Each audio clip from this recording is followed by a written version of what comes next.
Couple of welterweight finishers squaring up in Kallang with 33 wins between them and 24 finishes. It is Song Kenan, the assassin, taking on the machine, Rolando Bedoya, who came in, made his UFC debut. It was a split decision loss against Chaos Williams, a guy who at that time had a tied UFC record and a big lineage behind him. Bedoya goes out there, made it really competitive, had great volume throughout all 3 rounds, and now he gets to take on a really tough fighter out of Killcliff FC in Song Kenan. And there's a lot of Killcliff fighters on this card, Yusaku, Kinoshita, and Song Kenan among them. But when you look at a fight like this, I know a lot of people are really excited to see that Bedoya debut. Bedoya is one of those guys, 14-1, trains at a premier gym. Charles Oliveira, Daniel Santos is also on this card. And was Rolando Bedoya in that infamous sauna scene picture over in Fight Island? You bet your ass he had that blonde hair, sweating it out with the boys. He's there for the team. He's a ride or die. But when you look at a guy like Bedoya, Matt, this is where it gets a little weird. So 14-1, 7 wins by decision, 7 wins by finish. The average, or at least the combined opponent record, 57-29. That's good. It is. Weighted by the last 2 wins. I mean, he had a win over a 17-6 Otalara, whose best win was a 9-2 fighter who had only beaten 2 winning fighters. See, when you dive into the weeds, it gets a little chintzy. The other win that he has over 10-1 fighter in Dorta, who's a former featherweight. So it's a little weird that way. Then you go back through and you watch these Bedoya fights. They're easy to find. They're out there on YouTube with FFC and some other promotions. I mean, beating Enrique Granados Ferreira, who was 8-4, beating Washington Nunes, who was 7-4 back, almost 4 years ago, and then Otalara, and then Dorta. If you go back and watch those fights, Bedoya holds his hands at about chest height, and I have it written in big letters, good chin, gets hit a lot. That's the problem. Do you want to be known for having a good chin when you fight Chaos Williams? Like, is that what your coaches are telling you? Hey, we're fighting Chaos Williams. We want you to show off that good chin. No, nobody would ever say that in the history of ever. That's why, again, to open this, I really wanted to stress, when Williams is off, let's say, when he's not fighting at his peak, the hands are at least still up. The defense is still somewhat sound. Whereas for Bedoya, it's still him getting hit by clean shots, and that's the big differentiator between these two. Yeah, I mean, going back and watching Bedoya, like, he throws a really good leg kick, he'll switch stance, he'll throw it to the body, he'll throw it to the head. I love 3-level kickers. He has that resolve to bite down in the mouthpiece. Instead of biting down in the mouthpiece, he smiles big time and drops his hands more when he gets hit and invites the brawl. So then the fighters push him up against the cage, and then he can work in some different areas of his game because he is a very well-rounded mixed martial artist, is a guy like Bedoya. And in that fight, Derek Cleary scoring that fight a 30-27 for Bedoya. And I mean, for me, I actually had a 29-28 Bedoya, and I'd like to get your thoughts on the rewatch, but a 30-27 wasn't totally out of the question. Everybody was split on MMA decisions. There were 8 that had it for Williams and 7 that had it for Bedoya. But an ultra-competitive fight against the guy who at that point had a 4-2 UFC record. And all the rounds were close, too. It was one of those fights where, again, I don't really care how you scored it. 29-28 Williams, 29-28 Bedoya. That's how close the rounds really were. And you bring it up, and that was the most surprising thing. Not only was it nice to see the volume out of Bedoya to kind of meet Chaos Williams as one detriment with his own success, but he was pretty comfortable standing in the pocket with a guy that we have seen send people to the land of wind and ghost, to quote Luke Thomas. But I'm going to be really Simpsons.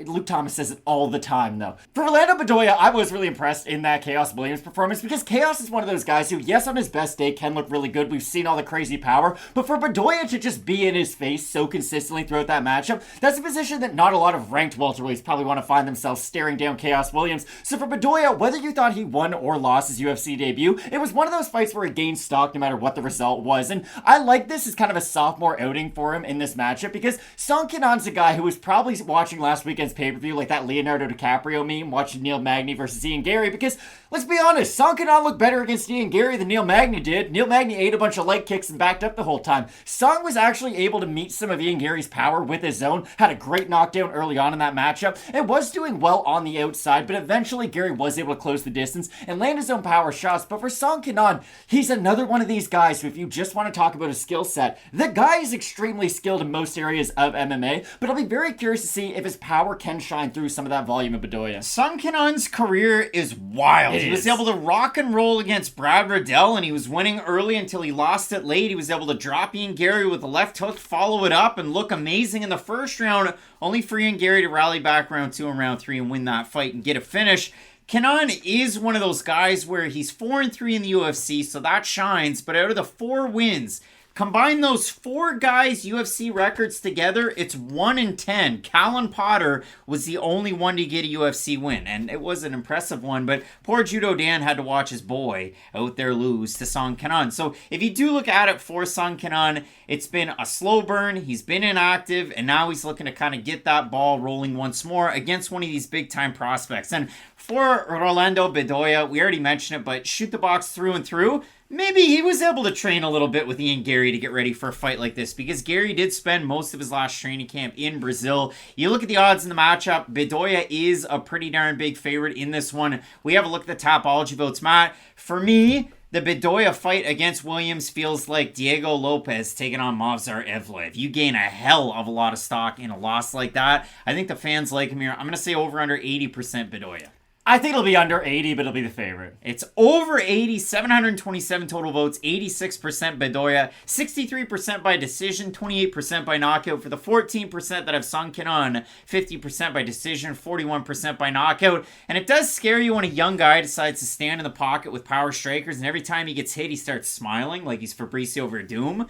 But I do like Rolando Bedoya in this matchup, and I think the volume and the power can kind of carry him far in a fight like this. And I think he's going to overwhelm Song Kenan, especially if he does back him up behind those 2 black lines, because Song does have a very high posture defensively, especially when he is on the back foot. And not that Bedoya needs to throw power like a Chaos Williams in this matchup, but if you just throw enough dartboards at the board, or darts at the board, guess what? You're going to hit a bullseye eventually. And I do think his sheer volume, maybe not get the knockout win, but can at least go out there and win rounds against Song Kenan, because that is the one part of Song's game that I don't enjoy whatsoever. When he's backing up, he is much less responsible than when he's the one moving forward, and I think Bedoya is going to be able to use those terms and dictate this fight. The volume goes away for Song. He tries to pick his power shots, and it doesn't tend to work. And he does have good accuracy, but that's the thing. He'll just wait too long, and not everybody can fight like Uriah Hall, right? Like, there's a reason he's kind of an outlier in all of MMA, so this should be a really competitive fight, because again, Bedoya may not have got the win against Williams. He may beat Williams. It all depends on what your thoughts are, but if you beat Song Kenan, I know he might not have the best record in the UFC, but that's